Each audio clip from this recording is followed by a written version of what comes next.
Nuwun, sedulur semua, sugeng pepanggihan malih kaliyan kula Tubagus Purnama. Rahayu, rahayu, rahayu ingkang sami pinanggih. Sedulur, seringkali kita lupa bahwa kita juga makhluk spiritual. Karena pikiran kita yang terlalu menguasai kehidupan kita. Jadi kita selalu menjudge A, B, C, D berdasarkan pikiran. Padahal kita punya perangkat yang lain yang menunjukkan ciri-ciri bahwa manusia itu adalah makhluk spiritual. Jadi apa sebenarnya makhluk spiritual dan bagaimana cara mengolah spirit di dalam jiwa manusia? Monggo kita simak videonya.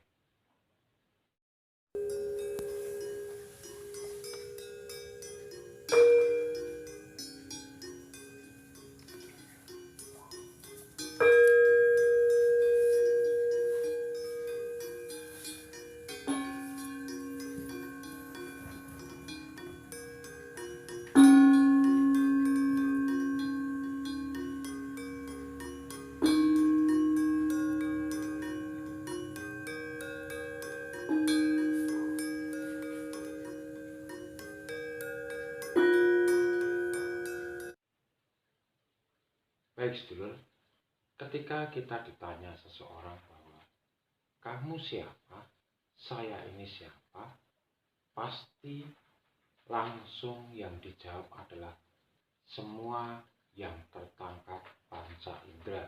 Misalnya, kamu seorang laki-laki, tingginya sekian, warna kulit ini. Nah, ini merupakan hasil dari pikiran yang menerima dari panca indera atau mata, lalu diolah di dalam pikiran, sehingga manusia seringkali terkurung dalam pikirannya.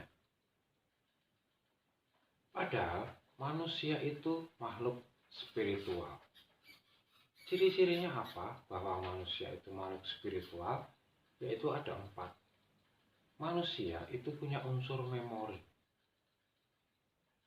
Memori ini kalau dalam waktu dekat yaitu memori semenjak kita lahir sampai dengan usia sekarang. Kita punya banyak database tentang memori kehidupan kita. Dan ini yang membedakan kita dengan hewan, dengan makhluk lainnya.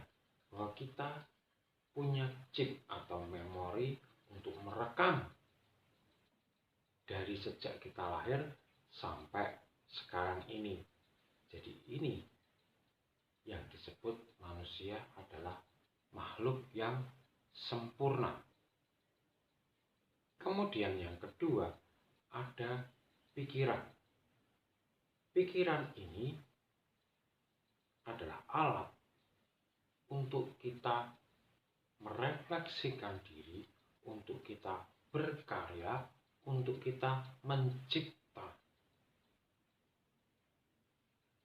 Tapi seringkali pikiran ini seakan-akan didewakan, bahwa apa yang ada di pikiran itu seakan-akan nyata. Padahal pikiran itu terjadi karena laporan dari mata, telinga, hidung, dan mulut. Atau lebih tepatnya laporan dari panca indera.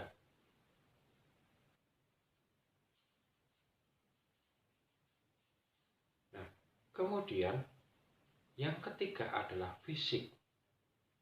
Manusia terdiri dari unsur materi dan non-materi. Materinya adalah berupa fisik kita ini yang harus kita jaga juga. Karena fisik kita ini terdiri dari sel-sel atom yang kecil menyatu menjadi jutaan sel dan bekerja sama, yang perlu diingat, bekerja sama untuk membangun diri kita dan untuk mempertahankan Jadi kalau orang Jawa bilang, tujuan hidup itu apa? Ya mempertahankan hidup itu. Bagaimanapun caranya harus bertahan hidup itu.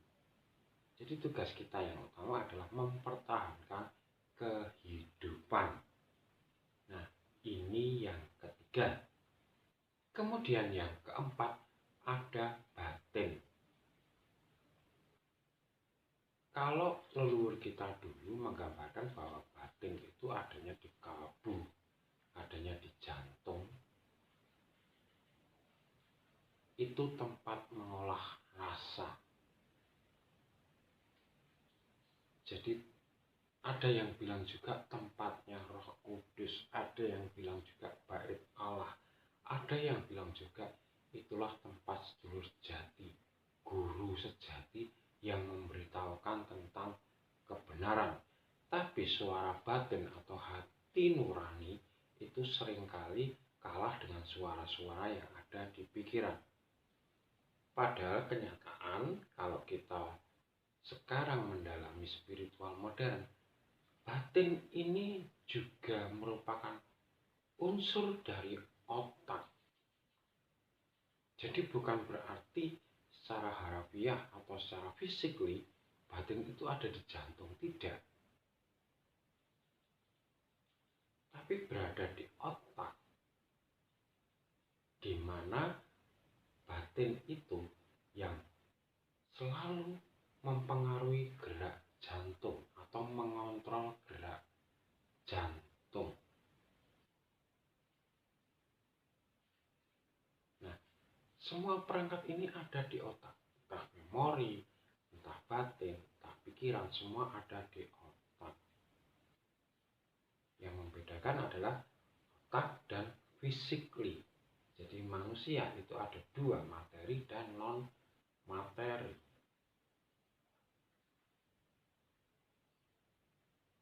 Nah, bagaimana cara manusia untuk mempertahankan hidup? Manusia diberikan keleluasaan, manusia diberikan pilihan, di mana pilihan itu silahkan bisa dipilih sesuai kehendak masing-masing untuk menjalani hidup, dan semua ada konsekuensinya karena kita berbarengan dengan hukum alam. Nah, sedulur,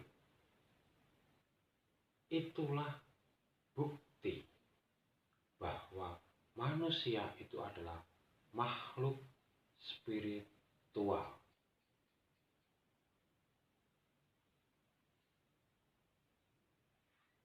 Dan bagaimana cara semua produk atau semua alat ini bisa berfungsi dengan baik? Satu-satunya jalan adalah hambekan atau nafas. Jadi terkadang kita menyepelekan tentang nafas. Sedulur, nafaslah hal yang terpenting untuk mempertahankan hidup dan membuat semua ini bekerja sama dengan baik. Dalam artian, semua organ yang ada dalam diri kita, tubuh kita, pikiran kita bekerja dengan baik. Terkadang orang menyepelekan nafas, padahal panjenengan bisa melihat sendiri. Kalau orang itu suka terburu-buru, orang itu suka emosi, itu nafasnya cenderung cepat. Dan kalau cepat, itu artinya oksigen yang terserap ke dalam tubuh untuk dialirkan ke semua organ agar bisa bekerja dengan maksimal, itu belum sempat teralirkan sudah terbuang. Sehingga oksigen yang kecil masuk ke dalam diri kita, ini diperebutkan ratusan organ, ratusan alat yang ada di dalam diri kita untuk hidup, karena semuanya berkembang dan bertumbuh. Nah, ini terkadang yang tidak kita sadari. Sebagai contoh, kalau kita emosi, kalau kita marah, lalu orang tua kita bilang, ambil nafas panjang, keluarkan. Ambil nafas panjang, ditahan, keluarkan. Nah, itu sebetulnya sudah contoh. Untuk mempertahankan hidup, kita harus bernafas dengan baik, dengan tepat. Ini sekalian kita bahas meditasi spiritual untuk menjaga hidup. Sederhana loh, tidak usah berpikir macam-macam, tidak usah memikirkan fokus ke nafas, merasakan nafas, tidak usah. Kita cukup sadar bahwa nafas kita ambil dan tahan serta keluarkan dengan benar. Minimal pengambilan nafas itu adalah 5 detik, ditahan 5 detik, dikeluarkan 5 detik, atau 5 hitungan hisap, 5 hitungan tahan, dan 5 hitungan keluar. Tidak peduli ditahannya di jantung, dada, atau di perut. Tapi kebanyakan yang terbaik adalah menahannya di perut. Nah, semuanya harus ditarik dan dikeluarkan melalui hidung. Ingat sedulur, perbedaan antara pernafasan kalau untuk olahraga, untuk pencaksilat, untuk bela diri, itu memang ada variasi yang keluar dari mulut. Itu rata-rata untuk mendukung keluarnya karbon dioksida atau yang tidak dibutuhkan tubuh semakin cepat dan habis, benar-benar habis. Tapi kalau meditasi untuk spiritual, pernapasan untuk spiritual tidak. Jadi semuanya melalui hidung. Tarik dari hidung pelan 5 detik, kemudian tahan di perut 5 detik, lalu dikeluarkan 5 detik. Tujuannya apa? Kita menarik oksigen sebanyak-banyaknya atau menarik nafas sebanyak-banyaknya dari alam. Ketika kita menahan 5 detik, itu artinya paru-paru dan jantung bekerja menyerap oksigen semaksimal mungkin. Lalu disebarkan ke seluruh organ yang membutuhkan, termasuk otak. Nah, setelah ini disebarkan, sisa yang tidak disebarkan atau sisa zat yang tidak dibutuhkan ini dikeluarkan. Maka dari itu juga 5 detik biar habis benar yang tidak dibutuhkan itu. Jangan sampai tertumpuk oleh nafas yang baru. Biar nafas yang masuk baru itu benar-benar bersih.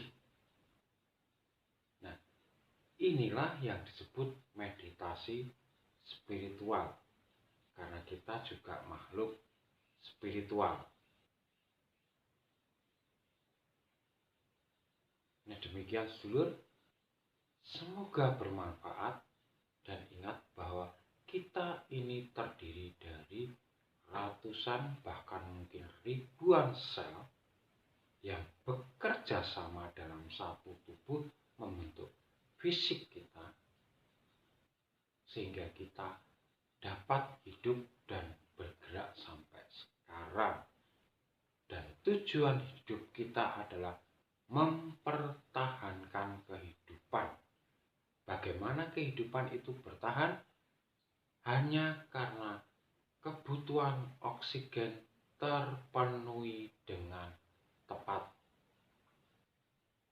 Cara caranya bagaimana untuk memenuhi oksigen adalah dengan meditasi spiritual, yaitu ditarik minimal 5 hitungan, ditahan di perut minimal 5 hitungan, dikeluarkan minimal 5 hitungan.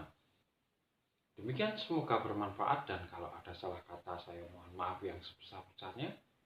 Dan akhir kata dari saya mengucapkan rahayu, rahayu, rahayu. Matur nuwun.